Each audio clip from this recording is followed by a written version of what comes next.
Bienvenidos a Encuentros con Dios.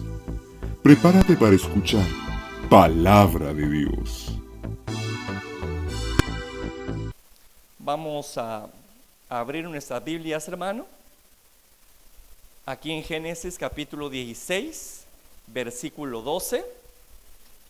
Vamos a continuar con este estudio de por qué hay tanto conflicto en el Medio Oriente, hermano.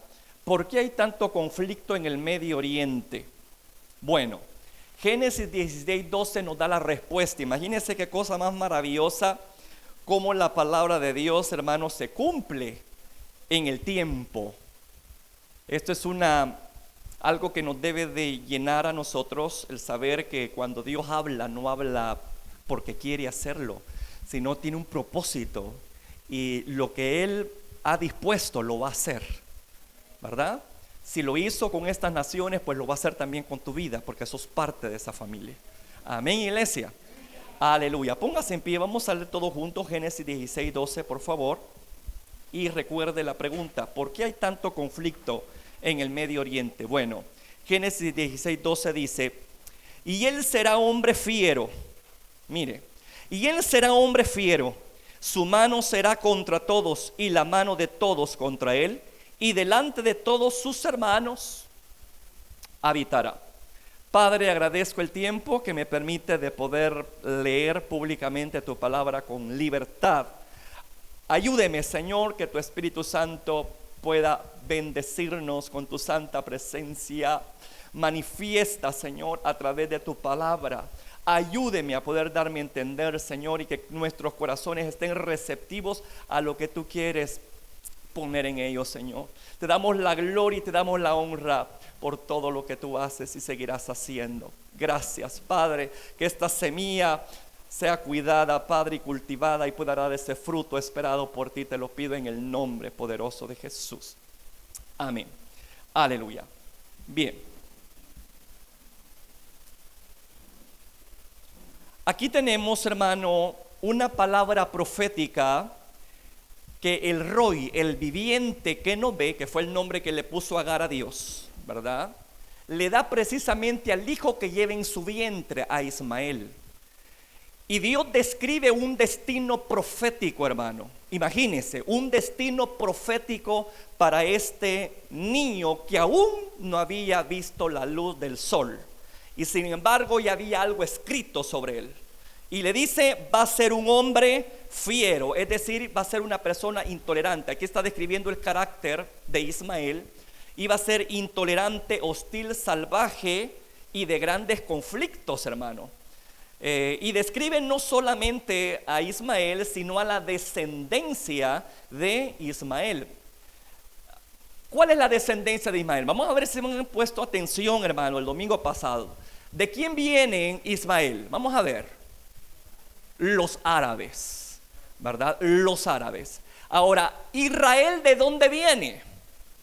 De Israel, hermano, ¿verdad? Del hijo de la promesa de Abraham y Sara, ¿verdad? De Isaac, ¿verdad? De Isaac. De allí viene precisamente el pueblo de Israel. Ahora, aquí tenemos unas cosas bien interesantes en lo que dice aquí la palabra del Señor. Dice que vivirá junto con sus hermanos, pero manifestará una actitud hostil con ellos. Dice que su mano estará contra todos y todos contra él. Ahí podemos darnos cuenta, hermano, el nivel de intolerancia que hay en la descendencia de Ismael, y especialmente en los árabes. Y de hecho yo les compartí, hermano, que actualmente la forma en que está distribuido Israel geográficamente, así ha sido, hermano, ¿verdad? Él por un lado está rodeado por el mar Mediterráneo, y por el otro está rodeado por todos sus medios hermanos, por los árabes, ¿verdad? Por todas esas naciones árabes. Ahora, ¿a qué se debe esa hostilidad que hay entre ellos, hermano? ¿A qué se debe? ¿Por qué se pelean tanto árabes e israelitas? Bueno, hay tres aspectos, hermanos, que contribuyen precisamente al cumplimiento de este destino profético. Y estuvimos hablando sobre esto y yo quiero dar un pequeño resumen sobre esto. La primera, como ya hemos visto, fue de carácter familiar, hermano. Fue de carácter familiar, ya que los resentimientos empezaron a surgir con fuerza en Ismael cuando por decisión de Sara, hermano, y con el consentimiento de su esposo, sacan a Agar y sacan a Ismael de su casa. ¿Por qué razón? Porque Ismael en su adolescencia empieza a mostrar esa actitud intolerante y agresiva, hermana, y burlona, ¿verdad? Y él empieza a ridiculizar a Isaac, al hijo de la promesa. Yo quiero que lea conmigo, por favor, ya en Génesis 21:9, por favor. Génesis 21:9, ahí está esta situación que se estaba dando en la casa de Abraham. Por tanto dijo Abraham, aquí habla Sara, echa a esta sierva y a su hijo, porque el hijo de esta sierva no ha de heredar con Isaac mi hijo. Aquí tenemos la decisión que ellos toman de sacar a Agar y al hijo. Pero ¿por qué razón? El versículo 9 nos lo dice. Y vio Sara que el hijo de Agar, la egipcia, la cual ésta le había dado a luz a Abraham, que ¿qué pasaba? Mire, se burlaba de su hijo Isaac. Hermano, cuando Sara vio esa situación en la familia, obviamente ella dijo, no, yo quiero a esta mujer fuera de este núcleo familiar, y expulsan a Agar, expulsan a su hijo. Y yo les decía, ¿cree que para Ismael esto pudo haber ayudado, hermano, a limar asperezas con Isaac? Al contrario, las provocó con mayor fuerza. Si ya tenía algún tipo de resentimiento, ¿verdad? Porque estaba siendo ya reemplazado o desplazado por el hijo de la promesa de esta pareja, ¿verdad? Y empezaba con esa actitud burlona y todo eso. Ahora imagínese ahora que se ve expulsado, hermano, por la misma familia y con su propia madre. No, hombre, no era fácil de asimilar esa situación. Entonces las cosas empezaron, ¿qué, hermano? A tornarse más violentas. Ahí es donde empieza, ahí tenemos el origen del cumplimiento de este destino profético. Y todos estarán contra él y él contra todos. Pero ahí tenemos la raíz. ¿A dónde empezó el conflicto? En el propio seno familiar.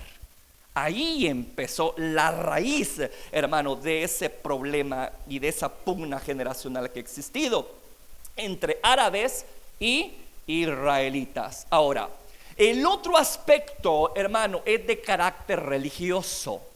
Es de carácter religioso, el cual ha contribuido precisamente al cumplimiento de ese destino profético. Ya que de los árabes, fíjese bien, de los descendientes de Ismael, surge, hermano, un profeta llamado Mahoma, del cual nace la religión islámica. Islam significa paz y sumisión a Alá. Así se llama el nombre de su Dios, Alá. Paz y sumisión a Alá. Y los que practican la religión islámica se les denomina musulmanes, hermano. Ahora, Mahoma, hermano, creó el Corán, que es el libro sagrado. Es como decir que es la Biblia para ellos, ¿verdad? Es el libro sagrado para ellos, ¿verdad? El Corán, hermano, que fue escrito precisamente por Mahoma, tiene aspectos contradictorios en cuanto a la relación que deben de tener árabes con judíos. Y es ahí donde también contribuye a que estas dos naciones tengan pugna constante entre ellos. Fíjese, por un lado, en el Corán dice, o se le instruye al musulmán a tratar a los judíos como lo que son, sus medios hermanos o hermanos. Pero por otra parte, también en el Corán, fíjese qué contradictorio, ordena a los musulmanes a atacar a los judíos que se rehúsan convertirse al Islam. Y no solamente, hermano, a los judíos, sino a todas las religiones. Aquí por esa razón, hermano, el Islam se convierte en una de las religiones más violentas que hay en el mundo, por la intolerancia, por la falta de respeto hacia otras creencias. Hermano, ellos están decididos a morir por lo que creen, a destruirse y destruir a lo que ellos llaman infieles. Así se nos conoce a nosotros, a los musulmanes, hermano, a nosotros como infieles, ¿verdad?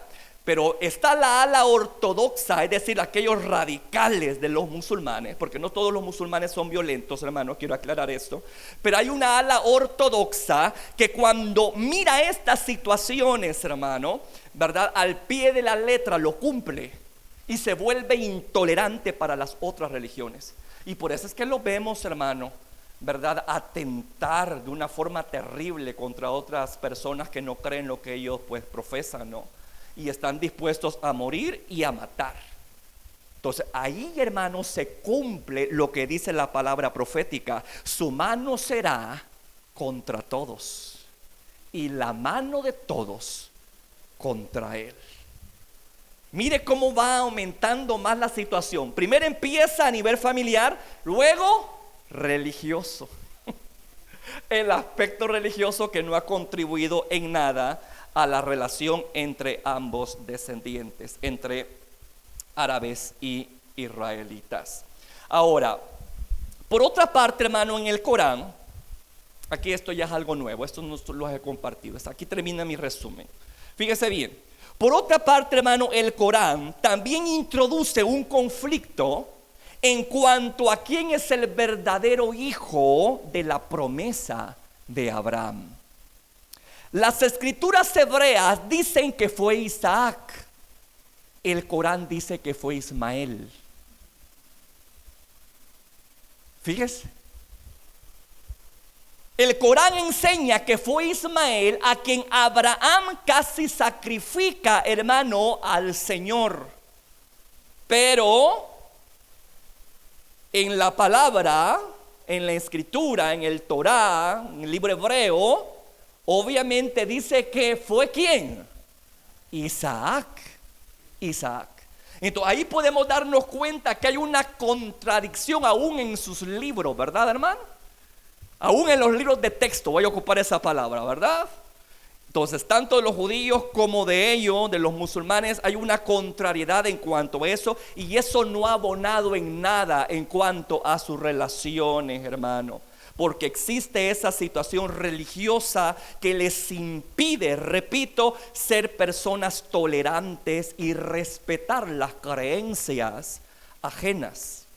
Y aquí es donde yo quiero hacer un paréntesis, hermano, en esta situación.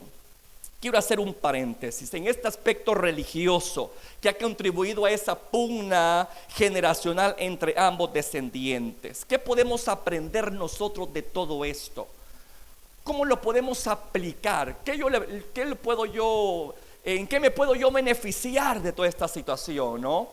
Y aprender de esto, ¿no? Bueno, hermano, como cristianos evangélicos, escuche bien esto, no debemos de caer en el fanatismo religioso, hermano.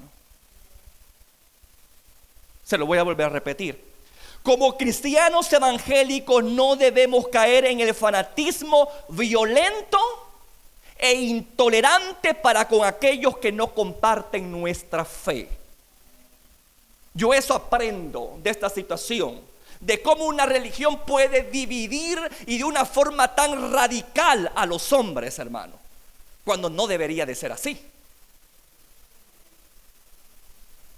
Entonces nosotros debemos de tener mucho cuidado a la hora de compartir nuestra fe con aquellas personas, hermano, que no creen lo que nosotros predicamos. No por eso nosotros nos vamos a convertir en violentos e intolerantes para con ellos. Miren, el apóstol Pablo, hermano, nos da una cátedra de ello, de una forma magistral, cuando él se dispuso a evangelizar a los atenienses.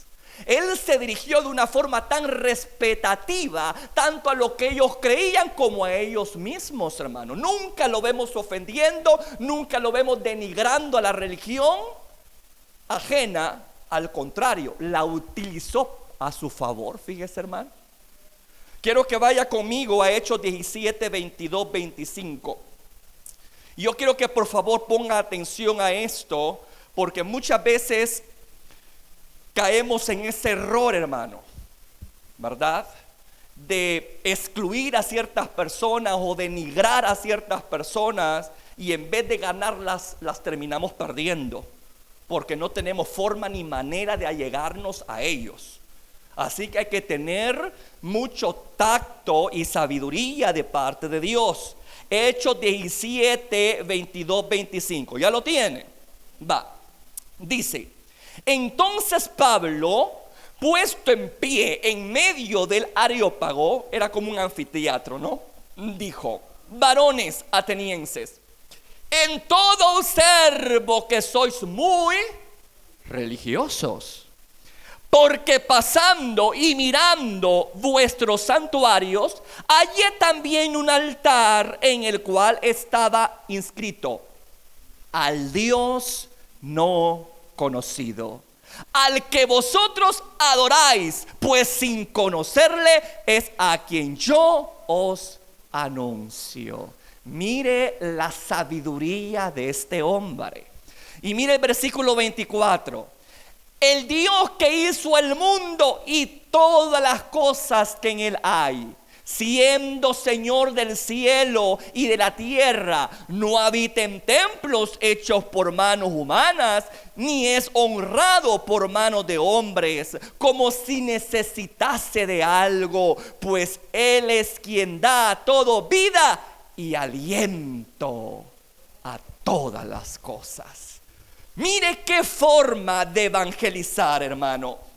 Como podemos darnos cuenta, aquí no se nos presenta un evangélico atacando a la religión de aquel lugar. ¿Aló? Aquí no se nos presenta un evangélico atacando la religión de un lugar, ni mucho menos, hermano, denigrando a los que practican esa religión, sino que una forma respetativa y utilizando aún las cosas que había observado, las utiliza como argumento para poder, hermano, ayudar a esta gente a salir de su error.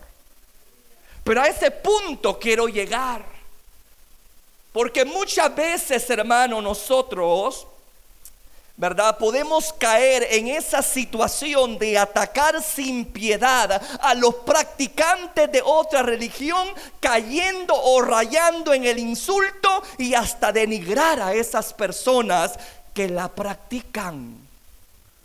Y no somos llamados a denigrar ni a desprestigiar a la gente, Señor. Esa no es una forma de evangelizar. Eso no es una forma de compartir nuestra religión, nuestra fe cristiana. ¿Me escucha? Y por eso es que debemos de poner mucha atención a esos puntos débiles de la religión islámica y decir: Señor, tú no nos has mandado a andar en violencia y en pleito, y mucho menos creer el mal de nuestro prójimo, porque no es esa la visión del evangelio, sino amar al que nos maldice. ¿Me escucha, hermano?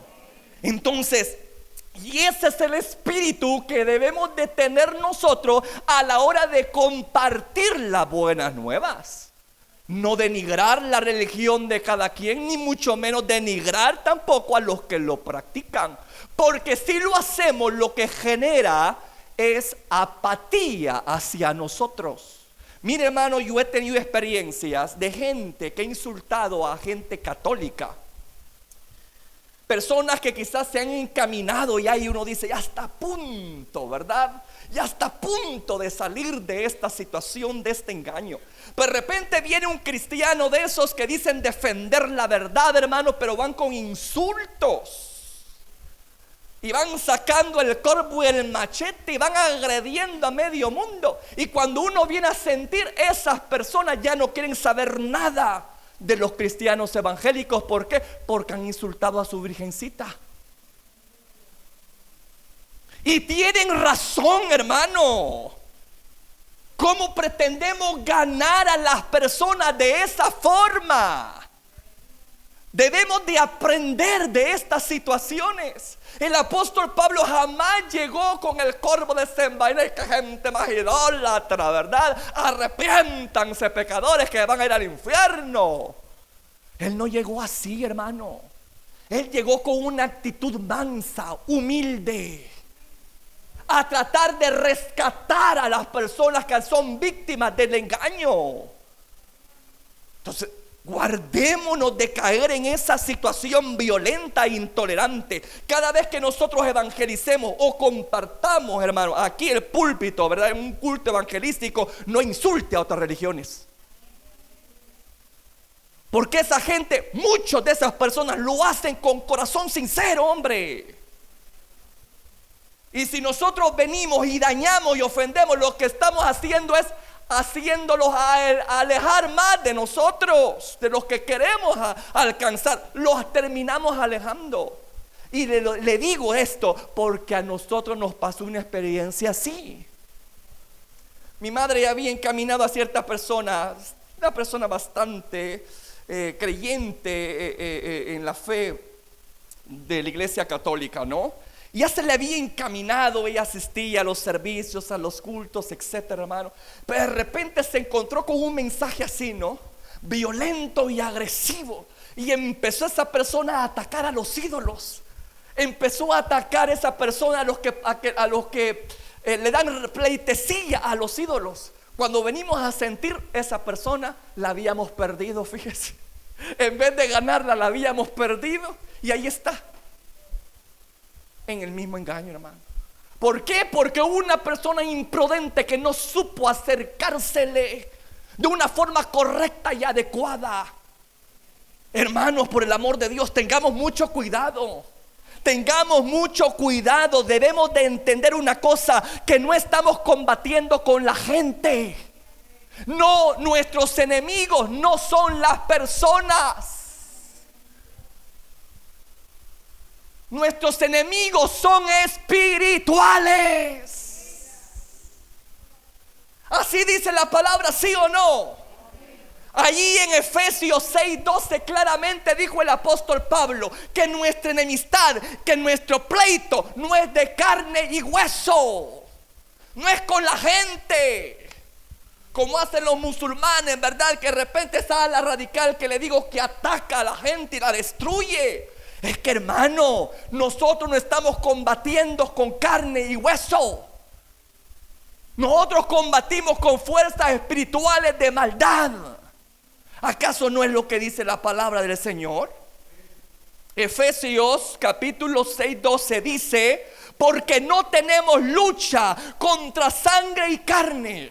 En otras palabras, usted no tiene por qué ofender a la gente. Usted no tiene por qué agredir a la gente, porque no son ellos sus enemigos.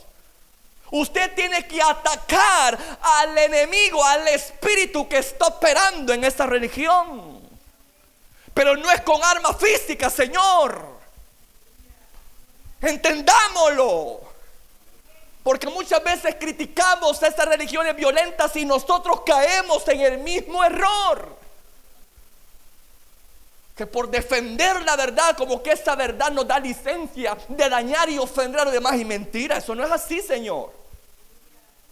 En Colosenses 4, 5, 6 nos dice claramente el apóstol la forma como yo debo de proceder con aquellas personas que no comparten mi fe. Fíjese lo que dice en Colosenses 4, 5, 6. Andad sabiamente con los de afuera, es lo que dijo el apóstol Pablo. Con sabiduría, hermano, abordó la situación idólatra de aquella nación, de aquella comunidad. Andad sabiamente con los de afuera, redimiendo el tiempo. Sea vuestra palabra siempre con gracia, sazonada con sal, para que sepáis cómo deber responder a cada uno. No debemos hablar por el calor, hermano, de una verdad que yo profeso, porque repito, para ellos también ellos están en la verdad. Debemos de actuar con mucha astucia, así dijo Jesucristo, ¿no? Mansos como la paloma, pero astutos también como la serpiente. Hay que usar de la astucia, hermano, es lo que hizo el apóstol Pablo. Andad sabiamente, sepan comportarse. Sean sus palabras correctas, adecuadas y precisas, que abonen y que aporten, no que destruyan a las personas. Porque es cierto, no andamos con machete en mano o con bombas amarradas aquí en la cintura y hacernos explotar, ¿verdad? En medio de la gente infiel que no cree en nosotros. Pero a veces ocupamos la palabra para denigrar a otros, para hacer sentir mal a otros, para dañar a otros. Y la palabra no es para contender, amado.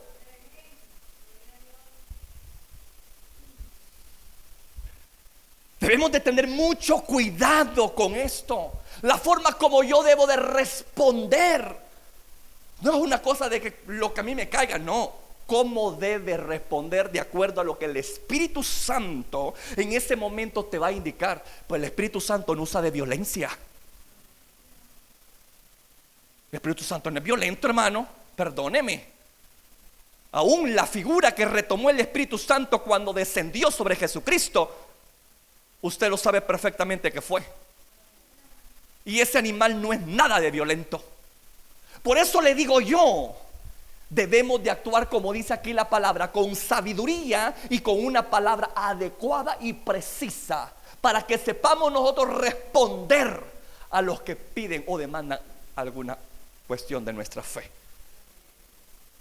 Y repito, a veces nos dirigimos a la gente, insultamos a la gente. Miren, hermano, yo he visto personas de que cómo insultan a las personas, no solamente a los de otras de la fe, sino hasta de las mismas iglesias. Les ponen apodos y yo digo, qué falta de respeto. Se están tratando con el pueblo de Dios. Esa gente no les costó nada a ellos. Se paran en el púlpito y sueltan la palabra y no les importa dañar en son de la verdad. Y no se ponen a pensar que de esa alma, hermano, Jehová dio a su hijo para que se salvara. Y usted la está destruyendo y denigrando. ¿Cómo es posible eso, Señor? Como no nos cuesta, no valoramos el alma. Yo le digo, Señor, cuando estemos delante de tu presencia, ¿cuántas cuentas vamos a tener que dar de las cosas que hablamos? Que no hablamos con prudencia, no hablamos con sensatez, hablamos con el calor aquello, hermano, y con aquel celo religioso que muchas veces decimos tener, pero que no abonen nada a las personas. Porque atacamos a las personas, atacamos una religión, atacamos una estatua, hermano. Si nuestro conflicto no es con muñecos, hombre. Si nuestro conflicto no es con la gente. Si ahí claramente dice en Efesios capítulo 6, 12, porque no tenemos lucha contra sangre y carne, es decir, con aspecto físico, sino contra ¿qué? Principados, contra potestades, contra gobernadores de las tinieblas de este siglo y contra huestes espirituales de maldad en las regiones celestes. Entonces, ¿por qué yo me voy a poner a atacar a una persona? ¿Por qué voy a atacar yo un muñeco? Ese es desgastante. Ataque lo que hay detrás de ese muñeco. Ataque lo que hay detrás del enseguecimiento de esas personas, que es su mal espíritu. Esos son nuestros enemigos. No son físicos. ¿Me estoy dando a entender? Nuestros enemigos no son físicos, son espirituales y tienen poder para poner vendas, hermano, en los ojos de estas personas. Así lo dice la Escritura. 2 Corintios 4:4, por favor vaya conmigo. Mire lo que dice, mire lo que hacen esos espíritus inmundos, de los cuales nosotros tenemos lucha, hermano. Mire lo que hacen. 2 Corintios 4:4. Dice así, ya lo tiene. Dice: en los cuales el Dios de este siglo, ¿qué dice, amado? ¿Cuál es el Dios de este siglo? Todas esas cosas que acabamos de leer ahí, esos principados, potestades, huestes de maldad, etcétera. todo lo que opera en el mundo espiritual de maldad, en los cuales el Dios de este siglo, ¿qué dice? ¿Qué es lo que ciega? ¿Qué es lo que ciega, amado? El entendimiento de los incrédulos, para que no le resplandezca la luz del evangelio de la gloria de Cristo, el cual es la imagen de Dios. ¿Se da cuenta cómo tiene el enemigo a la gente? Ciega. La tiene ciega, hermano. Allí debemos de dirigir nuestros ataques, y no con armas físicas, repito, porque no estamos combatiendo con hombres, no estamos combatiendo con estatuas o con muñecos, sino que estamos combatiendo con entes espirituales de maldad, que tienen el poder, hermano, de trastornar la mente de las personas, de engañar a las personas a través de creencias, a través de dogmas, etcétera. Y los tiene bien atados el enemigo. Y qué chiste nosotros, ¿verdad, hermano? Atacando un muñeco, denigrando a las personas, cuando en realidad el problema es la ceguera espiritual con la que lo tiene un enemigo. Espiritual, no físico.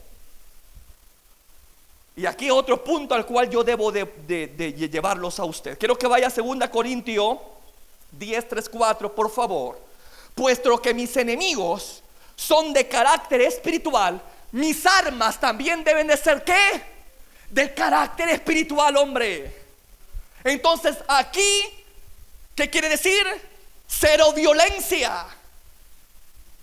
Que yo no debo de atacar, yo no debo de denigrar a la gente, yo no debo ridiculizar la fe de otras personas, por muy equivocadas que estén. A algunas le digo que están convencidas de que están en el camino correcto, y de repente me ven a mí insultando lo que creen. ¿Usted cree que yo me lo voy a ganar? No me lo voy a ganar, hombre. Lo que puedo ganarme es un sopapo. Y uno dice, ¿verdad? Ay, por la causa de Cristo estoy sufriendo. No, hombre, está sufriendo por imprudente, por impulsivo y por arrebatado y por falta de sabiduría. ¿Estamos quedando claro esto? Entonces, si mi enemigo es espiritual, mis armas también deben de ser espirituales. Ya no debo de andar atado, ¿verdad?, al puño de cosas ahí, de un montón de voladas, inmolarme y que la gente también muera. ¿Qué es eso? Esas son armas físicas que ocupan ellos. Pero mis armas son espirituales, porque mi enemigo es espiritual.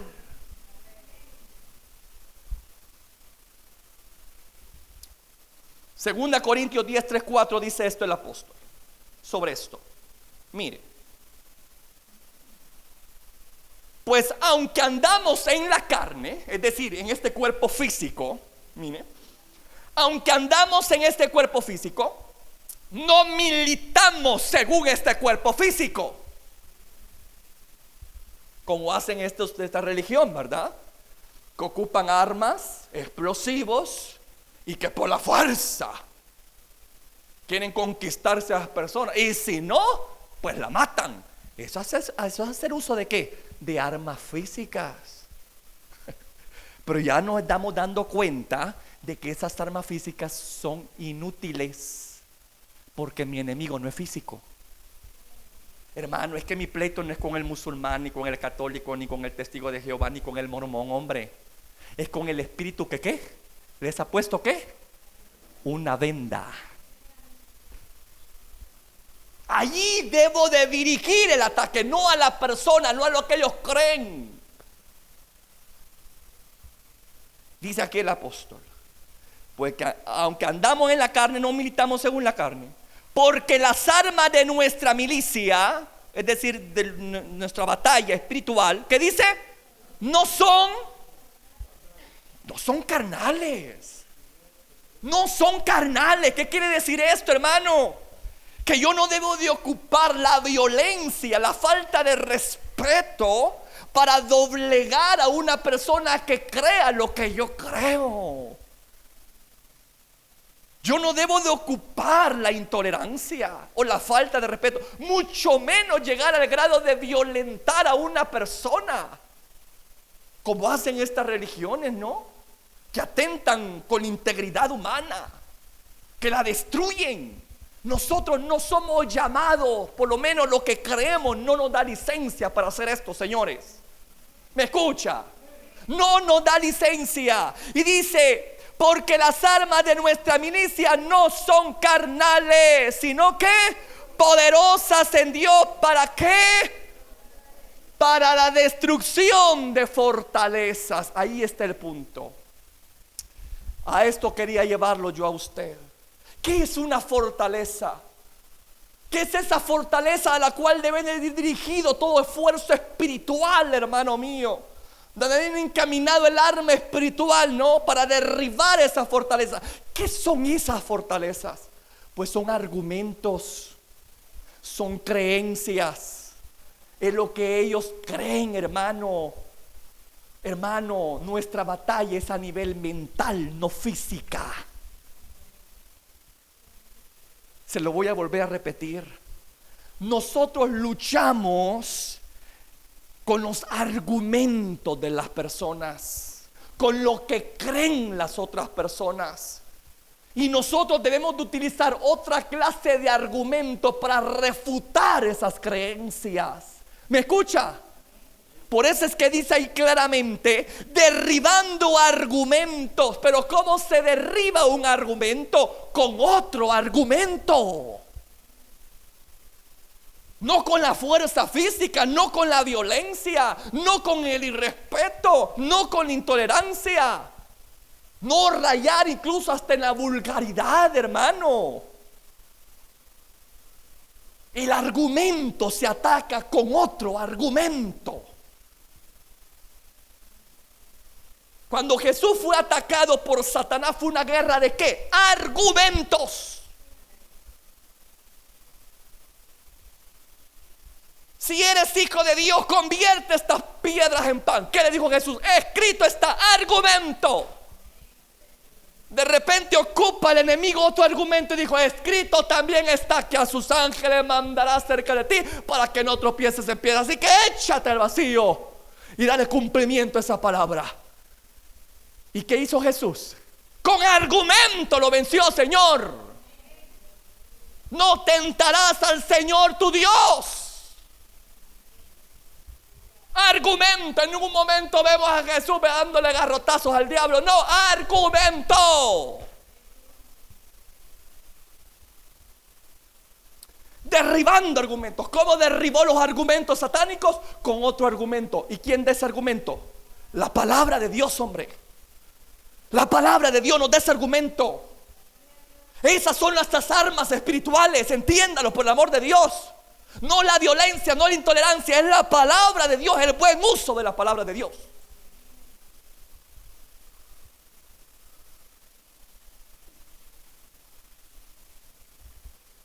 Mire lo que sigue diciendo en el versículo 5.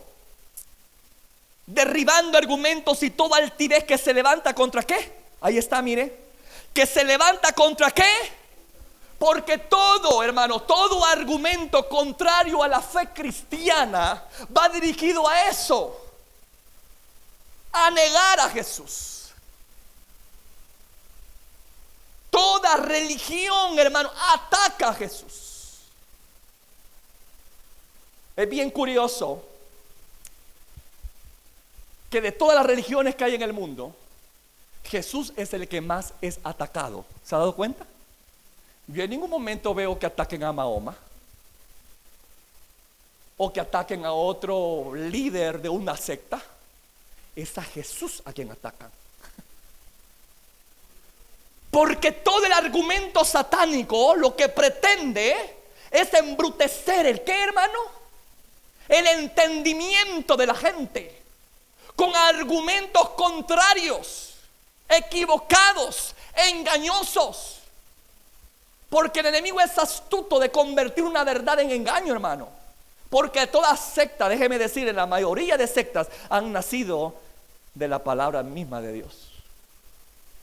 Y el enemigo sutilmente, hermano, mete engaños en medio de la verdad para hacer que la gente tenga esa ceguera espiritual y que no le resplandezca la luz de Cristo.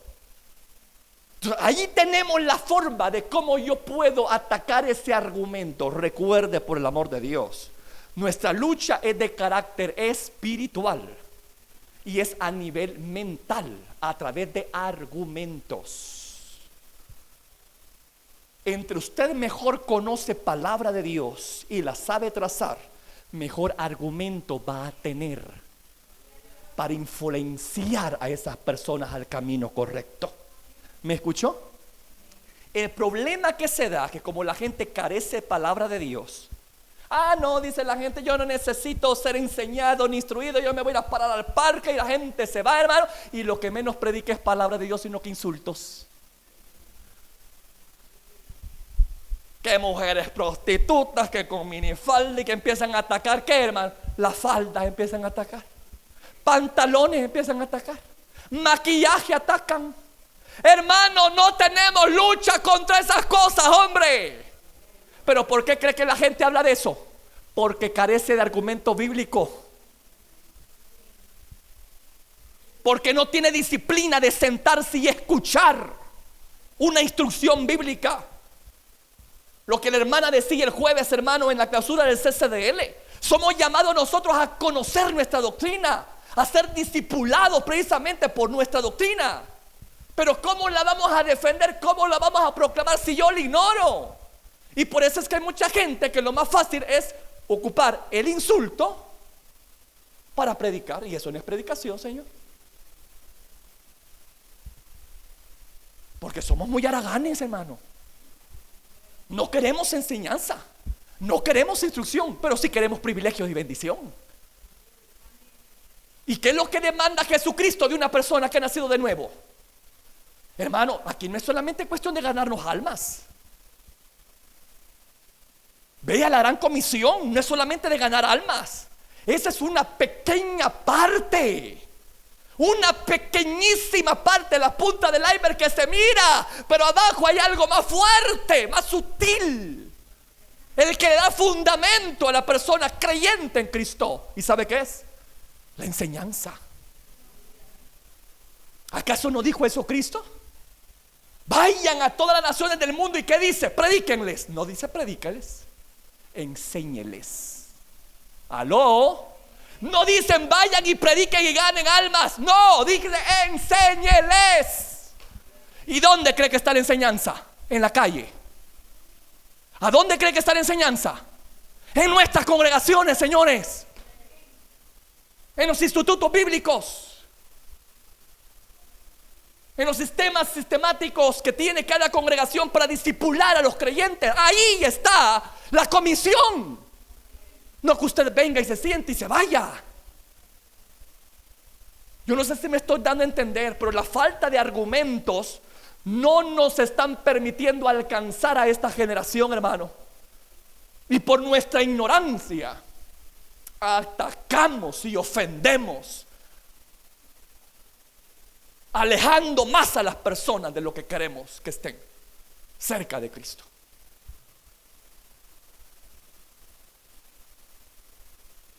Por eso es necesario el discipulado.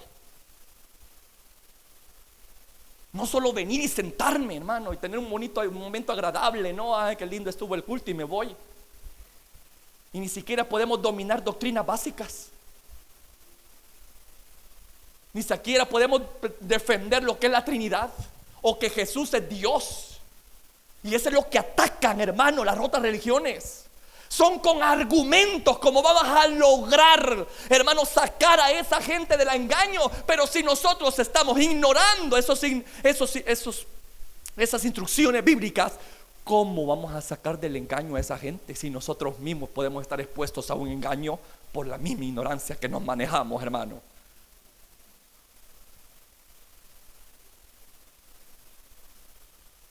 Los estudios bíblicos son los menos buscados en los ministerios, en las congregaciones. Véalo. Pero vaya a ser un ministerio público, de carácter público, donde tú te miras, que ahí te apuntas. ¿Y de qué sirve eso?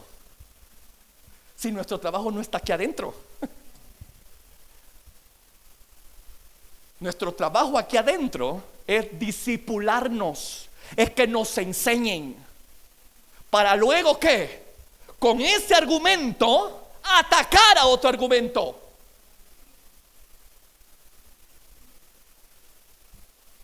De la forma correcta, hermano. Pero repito, lamentablemente estamos en una generación que no nos importa el estudio, pero sí queremos poder y unción. Y mire, yo le voy a decir una cosa, peligrosísimo. Poder y unción sin instrucción es como un tráiler en bajada sin frenos.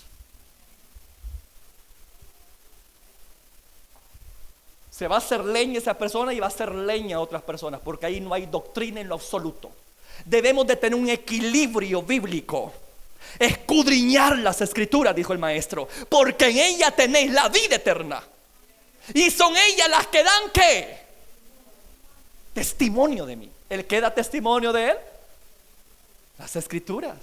Si usted quiere conocer a Jesús, ¿qué le está diciendo Jesús que debe de hacer entonces? Escríbase, hermano, un curso del CCDL, hombre. Y mire, no le estoy dando propaganda al CCDL, ¿no? Pero si nosotros tenemos esa bendición, ocúpela. Me gustó la actitud que decía la hermana de retroalimentar. Yo ya pasé el CCDL, dice la hermana, pero yo estoy constantemente repasando lo que me han enseñado. Y esa es la actitud nuestra, ¿no?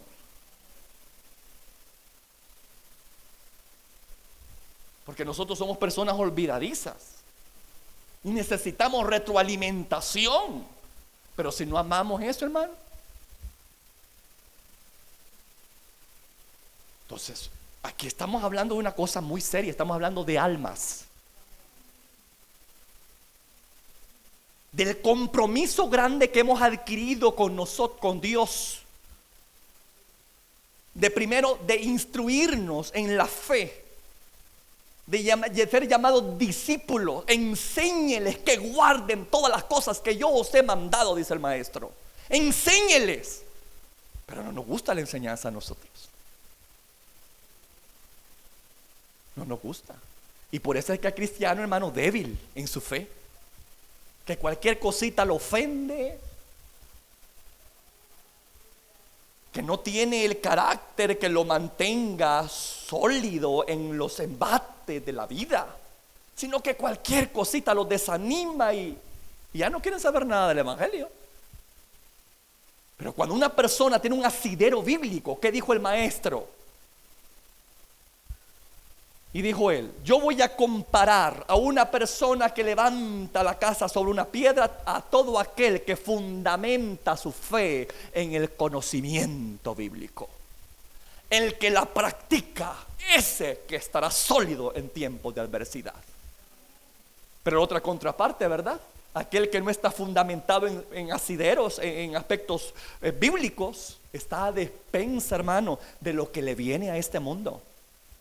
Mire, hermano, el tiempo se está poniendo cada día más peligroso. ¿Usted lo ha observado?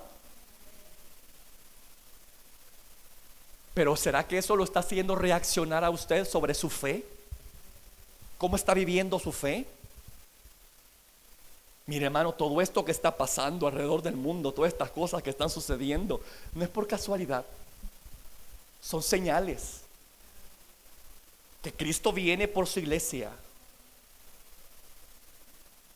Y que este mundo va a un declive que no tiene ya salida. O sea, tiene que.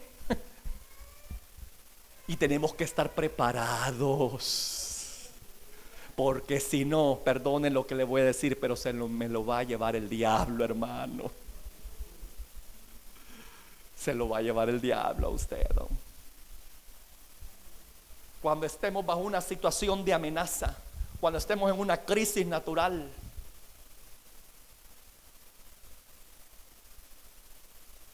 mire, si con esta pandemia hizo a muchos creyentes sacudirse, ¿no? Y hasta la fecha algunos no salen todavía. Y este es un pequeño ensayo, hermano. Son principios de dolores, póngale usted. Y yo digo, ¿será que la iglesia está preparada para algo más fuerte? para una persecución. ¿Será que estamos preparados para una persecución, hermano? Como los que tienen los creyentes en la India o en otros países de la ala radical musulmana, ¿no? Ellos van por las casas, hermano, y cualquier persona que identifican como cristiano, las matan, así como lo oye. Yo dije, ¿estaremos preparados nosotros para una persecución inminente? ¿Cómo responderíamos nosotros ante una situación climática agresiva? ¿Mantendríamos nuestra fe y nuestras convicciones? Todo depende de qué, de su asidero bíblico que tenga, de la palabra de Dios que guarda en los tiempos difíciles y que el Espíritu Santo le recuerda, de mantenerte firme y adelante a pesar de las adversidades. Pero si no tiene nada en tu mente o en tu corazón de palabra de Dios, ¿tú crees que el Espíritu Santo te va a hacer recordar palabra de Dios? Por favor, hermano, si el mismo Jesucristo dijo, y Él os recordará las palabras que yo os le he dicho. No hay que ser tan místicos, hermano. ¿Me escuchó? No hay que ser tan místicos y cree que el Espíritu Santo lo va a hacer todo por nosotros. No, Señor. Por eso es que debemos de equilibrar, como pentecostales debemos de equilibrar. Creemos en el poder del Espíritu Santo, pero también creemos en un estudio bíblico sistemático que me garantice que mi fe crece, porque el poder de Dios no hace crecer la fe, es el oír palabra de Dios. Aunque me lo refute, pero la palabra de Dios así dice, es por oír palabra de Dios que mi fe crece, no la manifestación del poder de Dios. Porque hay muchas personas que creen en el poder de Dios, pero no les ayuda a poder cambiar su vida. Y un ejemplo así rapidito, hermano. Mire, cuando aquel hombre se estaba quemando en el infierno, le dijo al padre Abraham, manda a Lázaro para que les hable, porque va a crear impacto en la gente al ver que ha resucitado a este hombre. ¿Y qué le dijo el padre Abraham? A Moisés y a los profetas tienen, en otras palabras, tienen la escritura. Y si no creen a la escritura, no le van a creer a una persona que salga de la tumba. ¿Se da cuenta que la señal no tiene el poder para cambiar un hombre? Por eso es que debe haber un equilibrio entre nosotros, hermanos. Debe de haber poder, manifestación del Espíritu Santo, pero también debe de haber ¿qué? Una instrucción bíblica adecuada que me mantenga estable ante las crisis de la vida.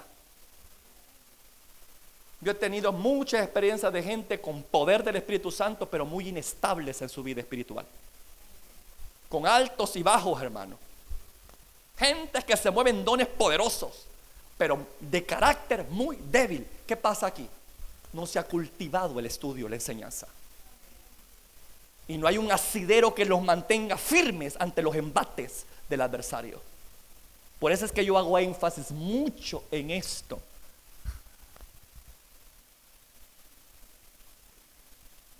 ¿Queda claro, iglesia? Son argumentos los que el Señor quiere que llenemos nuestra mente. Son argumentos, y los argumentos los da ¿el qué? La palabra de Dios. Yo debo de instruirme en la palabra de Dios. Debo de ocupar todos los medios que me proporciona una congregación, una denominación, para poder empaparme de mi fe, de lo que yo creo, para que cuando yo me enfrente a la gente, yo no ataque a la gente, sino lo que opera detrás de esa gente, que es un espíritu que ha enceguecido, hermano, el entendimiento de ellos.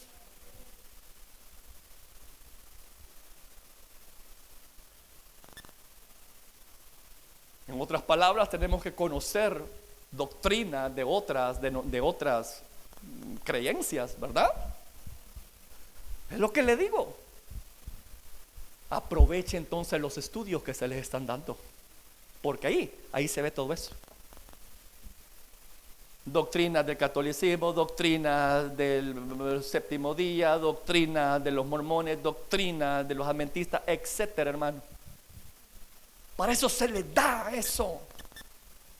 No para que acumulen una serie de información, ¿verdad? Y la tengan ahí rezagada. Ah, ya pasé y agarré mi cartón y ya qué bueno, ¿verdad? Y foto y todo. No, no es de eso. No sé. O cambiar ahí de atuendo, ¿no? Ah, hoy me toca estrenar porque me voy a graduar. No, hermano, no es eso lo importante. O recibir un premio de primer lugar, no es eso, hermano. Sino que me den armas espirituales. Porque la palabra de Dios es un arma espiritual, ¿verdad que sí? Es la que me provee de argumentos. Entonces ese debe de ser mi enfoque cuando yo vengo a estudiar, cuando yo me expongo a una enseñanza. Señor, equípame, dame armas para poder ganarme a personas que se encuentran atadas en otras religiones y poder atacar argumentos, no a la persona. Argumento, Señor. Pero para eso yo también debo de conocer bien mi argumento, mi fe.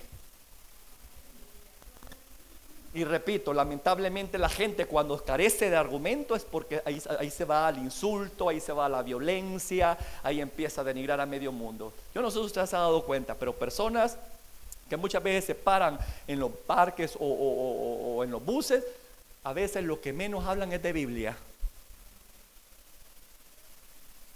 sino que de ropa, hermano.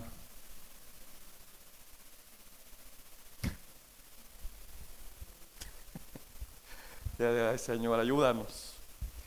Como lo que no hemos comprendido todavía con quién nos estamos enfrentando. Ahora, con esto no le estoy dando licencia a usted para venir como venga o como quiera. Conste. Porque también a veces somos fáciles, así, cachamos cosas que me convienen, ¿verdad? Y aplico la palabra a mi conveniencia. Cuidado. Con decoro, pudor y modestia. Eso no cambia, hermano. Decoro, pudor y modestia que debe de existir en nuestro atuendo, dependientemente de qué estilo sea. Decoro y pudor y modestia, donde quiera que vaya. Decoro, pudor y modestia, punto. Palabra, argumentos.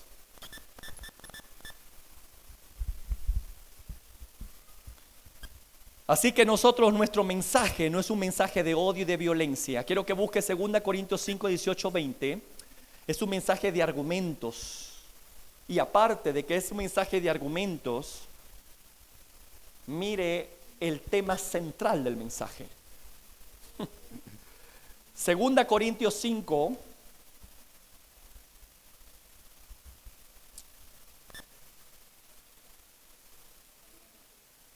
versículo 18. Y todo esto proviene de Dios, quien nos ¿qué?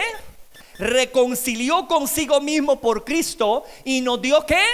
El ministerio de la reconciliación, que Dios estaba en Cristo reconciliando consigo al mundo, no tomándoles en cuenta a los hombres sus pecados, y nos encargó a nosotros ¿el qué? La palabra de la reconciliación. Así que somos embajadores en nombre de Cristo, como si Dios rogase por medio de nosotros, o rogamos en nombre de Cristo, reconciliaos con Dios. ¿Cuál es el argumento, hermano, aquí? ¿Cuál es el mensaje? No es un mensaje de odio, no es un mensaje de violencia, no es un mensaje de intolerancia. Es un mensaje que pretende reconciliar al hombre con Dios. Es un mensaje que quita la espada. Es un mensaje que ayuda, hermano, a poner las partes ofendidas en paz. Y no me refiero solamente a nosotros y a la divinidad, me refiero también incluso a nosotros mismos. Ese es el mensaje, el ministerio que muchas veces es olvidado en nuestras congregaciones, el ministerio de la reconciliación. Y nos dio, dice, el ministerio de la reconciliación, y nos encargó a nosotros la palabra de la reconciliación. Imagínense, ministerio y palabra de reconciliación. Y os rogamos en nombre de Cristo, reconciliaos con Dios. No es un mensaje de odio o de intolerancia, no, es un mensaje que lleva al hombre a ponerse en paz con Dios y con su prójimo. No a debilitarnos, no a dividirlo, no a destruirlo. Por eso es que incluso cuando yo me dirijo a ustedes o cualquier predicador cuando se dirige a la iglesia debe de tener mucho cuidado cómo habla. Porque repito, estamos trabajando con almas redimidas por la sangre del Cordero que no me costaron a mí. Yo no pagué ni derramé ni una gota de sangre por usted. Entonces es fácil despepitarlos a ustedes, ¿no? O insultarlos. Pero no es así con Dios. Por eso le digo, hermano, debemos tener mucho cuidado. Ministerio de la reconciliación, palabra de reconciliación. Eso hemos sido llamados nosotros a participar con la gente. No un mensaje de odio, de violencia, de reconciliación. ¿Y quién me da esa palabra de reconciliación? Esto, mire, la Biblia, la Escritura, mi libro de texto, el cual yo debo de escudriñar, que yo debo de hablar de él, exclusivamente de él, escudriñarlo, hermano. Y acompañarlo también con el poder del Espíritu Santo. Porque dice ahí en Efesios 6, hablando sobre la espada, ¿qué dice? ¿La espada de qué? Del Espíritu. ¿Qué quiere decir esto? Que la palabra y la comunión con el Espíritu Santo deben de ir de la mano. Escuchen la palabra que estoy ocupando. Comunión con el Espíritu Santo. Una relación con el Espíritu Santo. Cuando hay una relación con el Espíritu Santo, Él me va a ayudar a aplicar la palabra de la forma correcta, como dice ahí en Colosenses. Me va a ayudar a poder conducirme sabiamente y saber cómo debo de responder a quien demanda razón de mi fe. ¿Qué dijo el maestro? Cuando lo lleven a tribunales, permitan que el Espíritu Santo hable por ustedes. Por eso le digo, la palabra de Dios y el Espíritu Santo es algo que debemos de tenerlo a la hora de evangelizar, hermano, de la mano.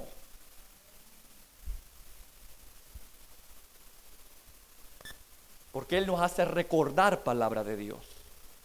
Cuando estamos por compartir alguna cita bíblica, ¿verdad? Y no tenemos la Biblia en mano, ¿quién cree que le hace recordar citas bíblicas a usted? ¿Quién cree que le hace recordar citas bíblicas en tiempos de crisis y de angustia? Es el Espíritu Santo. Pero le hace recordar algo que tiene en su corazón y en su mente. No va a poner palabras ahí de una forma así, ¿no? A diestra y siniestra, no, hermano. Nosotros tenemos que buscar esa palabra, tenemos que comer de esa palabra, orientarnos de esa palabra, alimentarnos de ella, escudriñarla. Y el Espíritu luego va a hacer su trabajo de hacértela recortar en tiempos de crisis.